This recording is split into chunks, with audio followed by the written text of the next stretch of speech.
Hi guys, this is Beth Pittman and this is my desk critique number 3.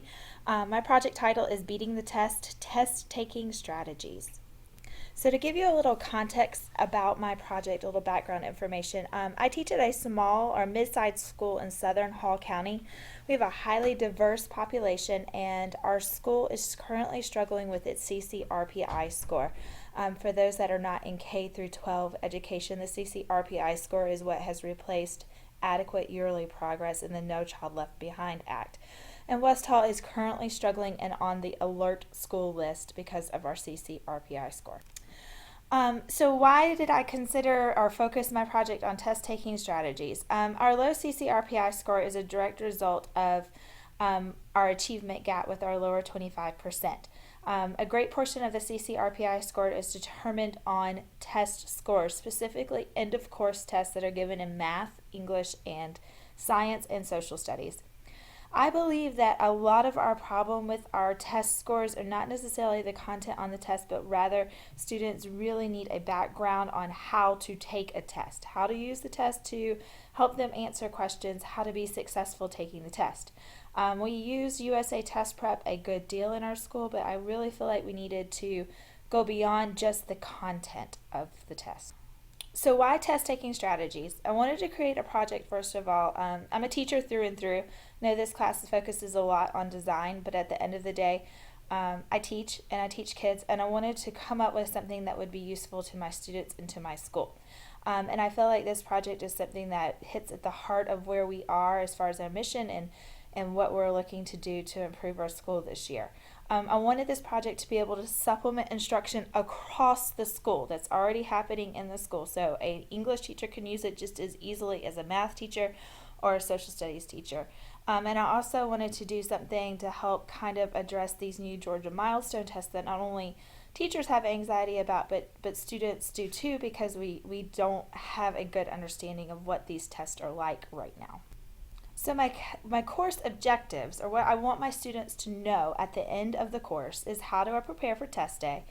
What about the directions? So how do I use the directions? What do the directions tell me on the test? How do I manage my time on test day?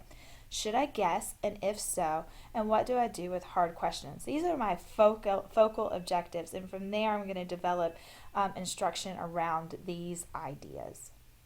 So I wanted to show you a little bit of where I am with my project. I'm in the very elementary stages with it. I've decided to create this project with a character. His name is Successful Steve, and I'm wanting to use things to help my students connect to the instruction. I really struggle with this type of instruction because from my standpoint and the type of learner that I'm trying to reach, I have to really come up with something that's going to keep them from just pressing that next button so that they can get through.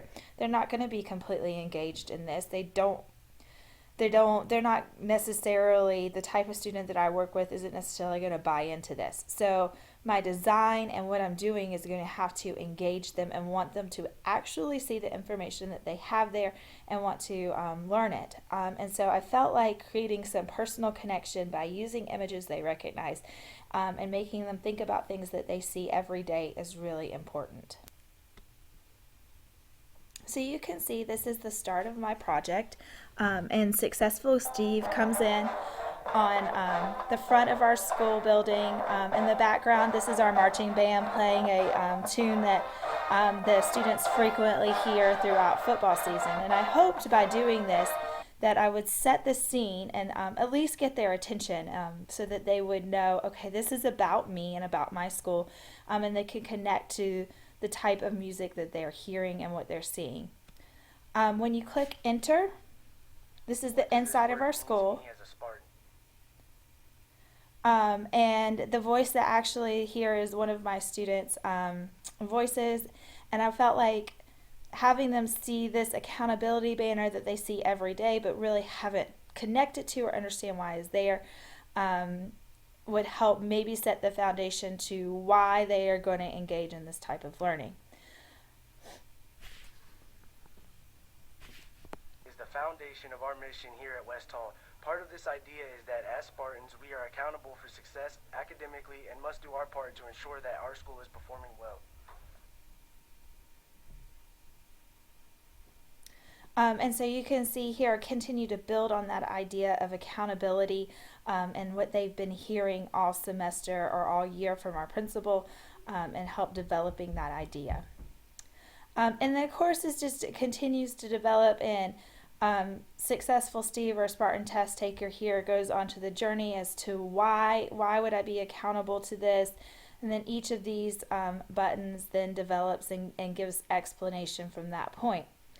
I'm obviously in the very preliminary stages of actually designing the course in Articulate, but I'm enjoying actually being able to create this storyline, being able to use my building and images that the students connect with as I build the course and work with it. My one hiccup is that Spartan Steve is actually a character here in Articulate, and I really desperately want him to have on a blue shirt, and I can't figure out how to get him to have a blue shirt. So that's something I'm going to work on and see if I can figure out. That way he goes with the color scheme of the project, which is our colors, our school colors of blue and silver. So what's my plans going forward? I'm planning on adding video elements. I feel like that the animation will get their attention and the clicking gets them their attention, but I feel like they need buy-in from people in our building that they connect to. I'm going to use our principal, Mr. Justice, to help me create some of these video elements, help him maybe explain why some of this is important to them. And I'm also planning on using some of our senior students that students recognize, are some of our star football players and people they recognize and connect to help deeper that buy-in from them. I have discovered that this is quite a large project, as I'm only 6 or 7 slides in, but haven't even scratched the surface of where I'm going. It's going to require much more than the 30 slides that Dr. Ori's project calls for. But at the end of the day, my goal was not necessarily to create something that would just achieve the grade in this class, but rather something that maybe my school can use and benefit from.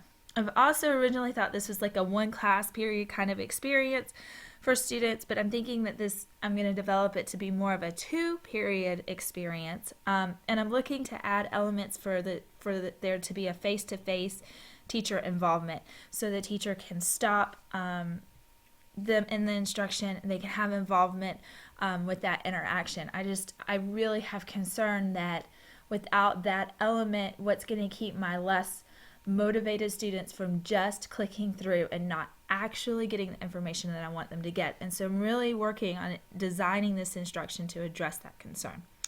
That's where I am with my project. It's a big kind of undertaking. I'm a little bit excited about it. I think it will be interesting when I get it all finished. But thank you for listening to my Critique 3, and I look forward to more in the future.